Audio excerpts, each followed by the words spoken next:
Guys, welcome to the Vikas notes.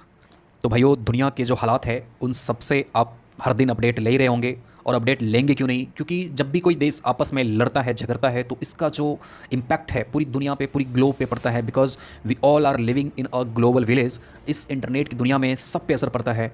अभी आप देखने को, आप न्यूज़ पढ़ते होंगे तो आप पता चला होगा कि कमर्शियल जो सिलेंडर्स हैं उसके रेट बढ़ा दिए गए हैं। एंड जो भी इंपोर्ट हो रहा था सूर्यमुखी ऑयल्स का, जो एडेबल ऑयल्स होता है, एंड जो भी क्रूड ऑयल्स था उसके रेट भी बढ़ गए हैं। तो जाहिर सी बात है कि लोगों का इंटरेस्ट उस तरफ जाता है, जानने की कोशिश करता है कि इसकी बैकग्राउंड में क्या है, इसकी स्टोरी क्या है, और ऐसा हो क्यों रहा है, कब स्टॉप होगा, ये सारी चीज़ें, ताकि लोग फिर से चैन से या सुकून से एक डेली लाइफ जी सकें। अभी जो हालात हैं, इसको क्रिएट होने के पीछे जो कहानी है काफ़ी लंबी कहानी है, लेकिन हम ब्रीफ में समझेंगे कि कैसे 1991 से पहले यूएसएसआर हुआ करता था, लेकिन अब धीरे धीरे वो 14 सेक्शन में डिवाइड हुआ। और कैसे डिवाइड हुआ हम इसके और भी बैक डिटेल में नहीं जाएंगे।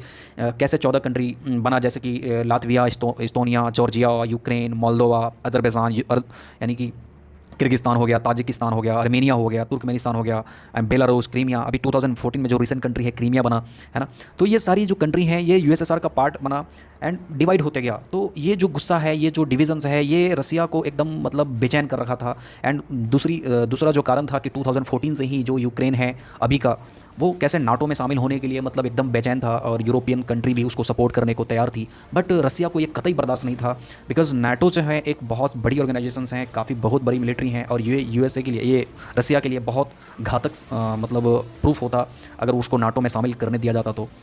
और इस जो वार है, इसमें देखा जाए तो एक पूरी दुनिया जो है दो मतलब ग्रुप में डिवाइड हो गया है। कुछ रसिया को सपोर्ट कर रहे हैं, बट कुछ यूक्रेन को सपोर्ट कर रहे हैं। हालांकि जो वार स्टार्ट हुआ, यानी कि जो इन्वेजन्स अभी कहा जा रहा है न्यूज़पेपर में कि ये स्टार्ट हुआ, उस समय जर्मनी एंड फ्रांस भी नेटो के अपोज में था, यानी कि रसिया को सपोर्ट कर रहा था कि हाँ, ये बातचीत से मामला हल कर लिया जाए। बट जैसे जैसे जब रशियन मिलिट्री जब आम लोगों पर अटैक करना स्टार्ट कर दी, जो रिहायशी इलाका है उस पर बम्बार्डिंग स्टार्ट कर दिया, तब यूरोपियन भी हरकत में आ गया कि भाई अब कुछ तो रसिया को अब स्टॉप करनी चाहिए, क्योंकि ये एक देश का मामला नहीं है, ये यूरोपियन का भी एक मामला बन जाता है कि अगर इस तरीके से बढ़ा तो बहुत ही हाथ से निकल जाएगा। इसलिए अब पूरी यूरोपियंस काफ़ी, आप देख रहे होंगे कि मीटिंग पे मीटिंग बैक टू बैक किया जा रहा है। हर दिन एक आपात बैठक होती है यूएन का या नेटो का, आपस में सब मीटिंग कर रहे हैं। तो ये सारी चीज़ें जो हैं, बट उस दौरान भी जो प्रोटेस्ट हुआ है, रसिया के लोग भी आपस में प्रोटेस्ट कर रहे हैं कि अब पुतिन को रोकना ही होगा, क्योंकि ये लड़ाई रसिया का नहीं है, ये लड़ाई पुतिन अपने ऊपर पर्सनली ले चुका है। तो इसमें होगा क्या, लोगों को काफ़ी ज़्यादा नुकसान और काफ़ी ज़्यादा परेशानी का सामना करना पड़ रहा है। तो वहाँ के लोग भी प्रोटेस्ट किए जा रहे हैं, कहीं सैकड़ों हज़ारों लोगों को अरेस्ट भी किया गया है। बट उसी दौरान एक वर्ड जो निकल कर आ रहा है, आप सभी लोग देखे होंगे कि वहाँ के जो यूक्रेन के लोग हैं, या जो यूरोपियन सपोर्ट हैं, या यूक्रेन को जो सपोर्ट करने वाले कंट्री हैं, वो कह रहे हैं कि रसिया को अब स्टॉप करने का ये बेस्ट तरीका है कि स्विफ्ट को बैन कर दिया जाए, है ना। जो सेंट्रल बैंक है उसको बैन कर दिया जाए, स्विफ्ट को बैन कर दिया जाना चाहिए। लेकिन वही दूसरी तरफ है, जो रसिया के जो लोग हैं, ये कह रहे हैं कि नहीं नहीं, स्विफ्ट को बैन नहीं किया जाए, बिकॉज ये पुतिन का मामला नहीं है, ये हम लोगों का मामला है। और आप जानते हैं कि जब बैंकिंग सिस्टम यानी फाइनेंशियल सिस्टम जब स्टॉप होगा, यानी उस पर बैन लगाया जाएगा, तो आम लोगों को बहुत ज़्यादा परेशानी का सामना करना पड़ेगा। तो आप जानते हैं कि ये स्विफ्ट एक्चुअली है क्या, और ये कैसे लोगों पे इंपैक्ट डालता है, कैसे किसी देश को, मतलब पूरी दुनिया को एक साथ कनेक्ट करके रखा हुआ है फाइनेंशियली टर्म में, है ना। तो समझते हैं। आप देख रहे होंगे कि कैसे मतलब बहुत ही बैडली तरीके से यूक्रेन पे बैक टू बैक बम्बार्डिंग किया जा रहा है। सिविलियंस पहले, जब दो देश आपस में लड़ाई लड़ रही होती है, यानी मिलिट्री आपस में लड़ती हैं, तब इसको वार कहा जाता है। बट जब मिलिट्री सिविलियंस इलाके में बम्बार्डिंग करने लगे, मतलब रिहायशी इलाके में जहाँ रेजिडेंशियल एकोमोडेशंस होता है वहाँ पे बम्बार्डिंग करने लगे, तब फिर इसको जीनोसाइड में कन्वर्ट कर दिया जाता है। जीनोसाइड कह सकते हैं इसको। तो इस तरीके से अब उसको रसिया को रोकना बहुत ही ज़रूरी हो गया है, क्योंकि इसमें सिविलियंस की जो डेथ हो रही है, ये बहुत ही ज़्यादा एक मानवता के तौर पे इसे कतई बर्दाश्त नहीं किया जाना चाहिए, रोकना ही पड़ेगा, है ना। तो स्विफ्ट, आइए समझते हैं कि स्विफ्ट है क्या। ये देखिए, एक्चुअली स्विफ्ट जो है, यह एक world wide inter bank financially telecommunication network है। जिस तरीके से एक ईमेल काम करता है, किसी भी इन्फॉर्मेशन को एक मैसेज के जरिए मतलब पहुंचाने का जो काम करता है, सेम लाइक दैट स्विफ्ट भी है, कि जो दो फाइनेंशियली इंस्टीट्यूशंस है उसको कनेक्ट करता है। और ये पूरी ग्लोबली इसका प्रेजेंस है। 10,416 से भी ज़्यादा मतलब इंस्टीट्यूशंस हैं, जो इंस्टीट्यूशंस यानी फाइनेंशियल यानी बैंक की बातें कर रहे हैं, वो आपस में कनेक्टेड हैं। एंड 213 कंट्री, 213 कंट्रीज आपस में कनेक्टेड हैं, है ना। 1973 1973 बेल्जियम, ये बेल्जियम बेस्ड एक ऑर्गेनाइजेशन है जो आपस में सर्विस प्रोवाइड करता है, inter bank financially service provide करता है। बट जैसे ही अगर ये डिसीजन हुआ कि स्विफ्ट से कट कर दिया जाए, इसका मतलब है कि आप समझ सकते हैं कि उस कंट्री को स्विफ्ट की जो वैलिडिटी है वो उससे बाहर कर दिया जाए, उसकी सर्विस से बाहर कर दिया जाए, उसके सारे फाइनेंशियल इंस्टीट्यूशन से उसको बाहर कर दिया जाए, तो कितना बड़ा जन आयाम पे असर पड़ेगा आपको अंदाज़ा लगा सकते हैं। अभी रसिया हरकत में आया है एंड अनाप शनाप कुछ भी है ना, बम यो जो परमाणु हमले हैं उसकी तैयारी से वो यूक्रेन को डराने की फिर से कोशिश किया जा रहा है। बट अब कोई दूसरा ऑप्शन रहा नहीं कि अब क्या किया जाए। हालांकि इसमें अमेरिका की भी बहुत बड़ी गलती है। स्टार्टिंग में उन्होंने यूक्रेन को फुल सपोर्ट दिया एंड परमाणु रिटर्न करने के बदले में उन्होंने मिलिट्री सपोर्ट करने का एकदम सपोर्ट दिया था कि ऐसा एश्योर किया था कि आपको मिलिट्री सपोर्ट दी जाएगी। बट ऐसा हुआ नहीं जो उम्मीद किया था यूक्रेन वालों ने, बट वैसा नहीं हुआ। बहुत बड़ी गलती है अमेरिका का एक्चुअली। और अगर दूसरा कारण ये देखा जाए तो रसिया यूक्रेन से नहीं लड़ रहा है, रसिया ये दिमाग में लड़ रहा है कि हमारी जो लड़ाई है वो यूएसए के साथ है। अगर यूएसए कुछ इन्वेजन करता है, अटैक करता है, जैसे पास्ट में उन्होंने भी कई कंट्री पे, जैसे अफगानिस्तान पे, ईरान पे, इराक पे कई बार उसने अटैक किया है, 10-10 साल 20-20 साल तक लगातार उस कंट्री में अपना प्रेजेंस बना के रखा है, तब तक ठीक है। बट जब रसिया अगर ऐसा करे तो गलत है ना। ये सारी चीज़ें हैं जो पुतिन के दिमाग में अभी चल रहा है। और जब तक ये अपनी जो कमिटमेंट है उस पर खरा नहीं उतरता तो मुझे नहीं लग रहा है कि ये रुकने वाला है। बट जब सिविलियन की बात आ जाए तो ये रुकना ही चाहिए, बिकॉज कितने हज़ारों लोगों की डेथ होगी इसमें कोई गिनती नहीं है। छोटे छोटे आम लोग मारे जा रहे हैं इसमें।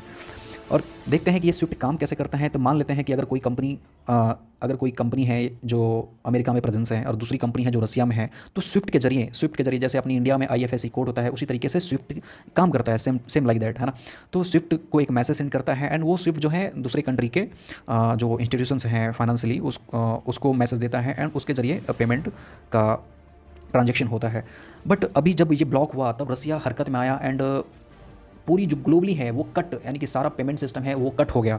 अब वो दूसरा तरीका ढूंढने की कोशिश कर रहा है कि अब कैसे अब ट्रांजेक्शन को एक्सेप्ट किया जाए, कैसे व्यापार को कंटिन्यू रखा जाए। लेकिन उसने एक जो सिप्स हैं या CIPS जिसको कहते हैं cross border inter payment system, जो अभी चाइना ने कहा है कि हम आपसे जो बिज़नेस का इंपोर्ट एक्सपोर्ट होता है वो कंटिन्यू रखेंगे, आपस में जो करेंसी है उसमें ही हम व्यापार करेंगे। जो सिप्स के जरिए cross border inter payment system के जरिए चाइना ने एक अल्टरनेटिव ढूंढा है रसिया के साथ। एंड गैसप्रॉम, ये देखिए गैसप्रॉम बहुत बड़ा एक गैस सप्लायर कंपनी है ना, जो नेचुरल गैस प्रोवाइड करती है बहुत सारे यूरोप के बहुत सारे कंट्री में, छोटे छोटे कंट्री में। एंड वो चाइना ने रसिया को सपोर्ट देने की बात कहा है कि अगर यूरोप वाले ने अगर गैस लेना इंपोर्ट कराना बंद कर दिया तो हम आपकी सारा गैस इंपोर्ट कर लेंगे, टेंशन लेने की जरूरत नहीं है। तो कहने का मतलब ये है कि चाइना भी फुल सपोर्ट में है रसिया के।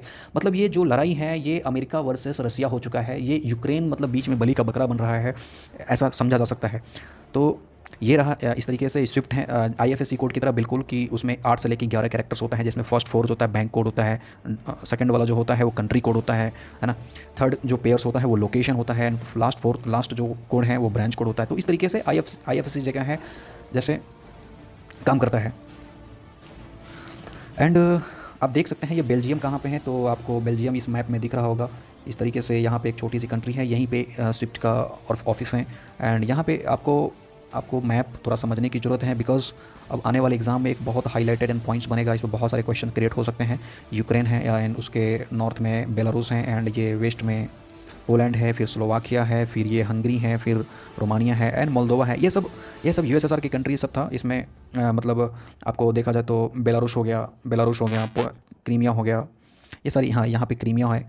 तो मैप को आप ध्यान में रखिएगा, इसके आसपास के सी ध्यान में रखना है आपको, रिवर्स ध्यान में रख लीजिए इसके कंट्री कि कैसे अभी जो है रसिया बेलारूस से एंट्री मार रहा है, यहाँ पे चारों तरफ से अटैक कर दिया है ना। यहाँ कहते 2 पहले स्टार्टिंग में ही उसने 2 फ्री कंट्री डिक्लेयर कर दिया। ये जो कीव है यहाँ पे ये कैपिटल है, कैपिटल को चारों तरफ से घेर चुका है। बहुत बड़ा नुकसान होने जा रहा है, दोनों कंट्री को नुकसान हो रहा है ना। रसिया को तो फाइनेंशियली नुकसान होगा ही होगा, बट यूक्रेन को भी बहुत बड़ा नुकसान हो रहा है। तो आप लोग इस पर क्या सोचते हैं, रुकना चाहिए, किस तरीके का किसके सपोर्ट में है, कौन सी आइडियोलॉजी आपको ज़्यादा पसंद है ना। बट मैं तो यही कहूँगा कोई भी आइडियोलॉजी आप किसी के भी फेवर में हो, ह्यूमैनिटी का लॉस नहीं होनी चाहिए। ये सबसे बड़ा गोल होनी चाहिए कि ह्यूमन सेव रहें। अगर इंसान है तभी दुनिया है, तभी जहान है, तभी बॉर्डर है, तभी पॉलिटिक्स है, तभी सब चीज़ है। अदरवाइज़ वही नहीं है तो कुछ नहीं है। बस इतना ही पे समाप्त करना चाहते हैं कि मुझे लग रहा है स्विफ्ट आप समझे होंगे और बहुत सारी चीज़ें हैं जो समझना है, तो हम लगातार आपको भी अपडेट देंगे। इसी तरीके से वीडियो को आगे फर्दर वीडियो पहुँचाइए लोगों तक, एंड आगे की वीडियो के लिए लाइक और सब्सक्राइब जरूर कर लीजिए, आपकी मर्जी है। ठीक है, चलिए यहीं पे समाप्त करते हैं, बाय।